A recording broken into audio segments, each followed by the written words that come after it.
Damien, dans ton quotidien, j'ai entendu parler de la phrase « bon courage » qui revient régulièrement.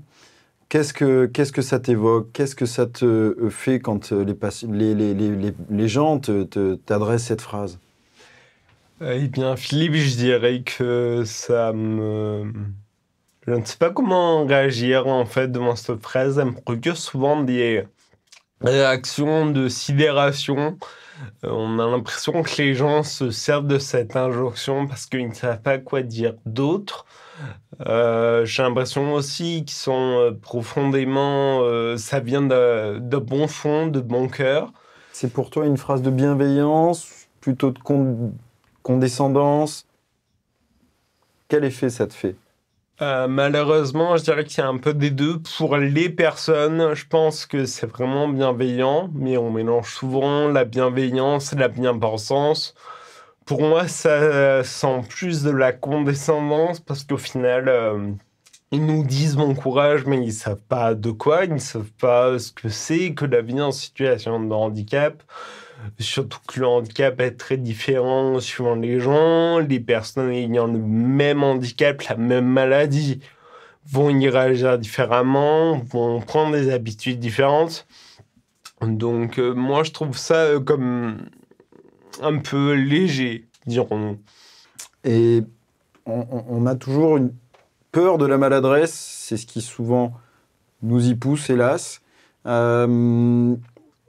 C'est vrai qu'en tout cas, je pense que l'objectif à la base est une phrase de bienveillance, mais je comprends qu'effectivement, tu la reçoives différemment. Mais tu parlais de maladresse, justement, il y a une catégorie de personnes qui n'en ont pas de maladresse, qui n'ont pas de fit, c'est les enfants qui vont pouvoir parler du handicap réellement comme ils ont envie, ne pas se mettre des préjugés, se penser à des phrases et dire « ben non, je peux pas poser ça », ils vont la poser, ils vont nous demander « est-ce que tu dors dans ton fauteuil ?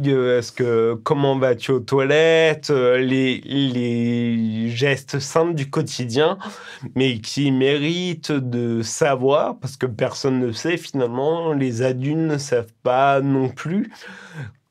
Et pourtant, il me semble que c'est comme ça qu'on commence les besoins de base, c'est dormir, manger et aller aux toilettes, faire ses besoins.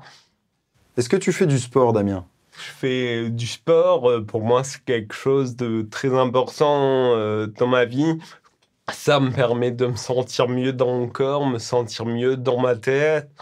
Ça me permet aussi de me prouver que je peux encore faire beaucoup de choses malgré la dégénérescence. C'est aussi une forme de croyance. Cette activité sportive me permet de pouvoir maintenir mes capacités.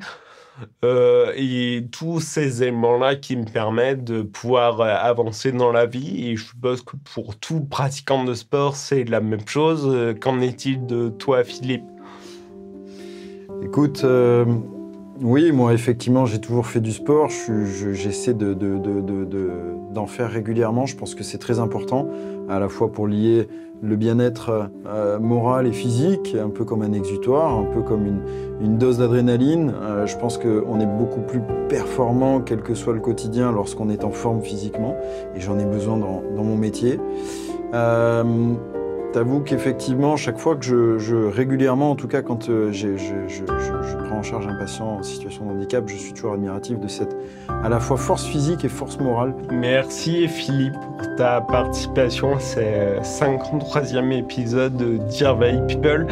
Ta vision en tant que chirurgien de l'épaule sur le handicap était très importante pour moi et je crois que c'est la première émission où j'ai autant parlé et je te remercie pour ça. J'espère que vous en aurez appris plus, chers auditeurs, sur le handicap et que vous aurez moins peur d'en discuter. Bonne journée à tous. Merci Damien, c'était une superbe rencontre et une superbe interview. Merci beaucoup. Alors Damien, ça s'est bien passé? Ah ben oui, nickel. Bonjour. Bonjour. C'est parti. Un petit pas de danse. Comme d'hab. Hop. Damien anime l'émission de radio Dear Valid People. Chaque jeudi, il utilise un ton percutant et sans langue de bois pour balayer les préjugés que nous pouvons avoir sur le handicap. Des invités de tous horizons participent à son émission et prennent la parole sur différents sujets. Accessibilité, emploi, vie intime.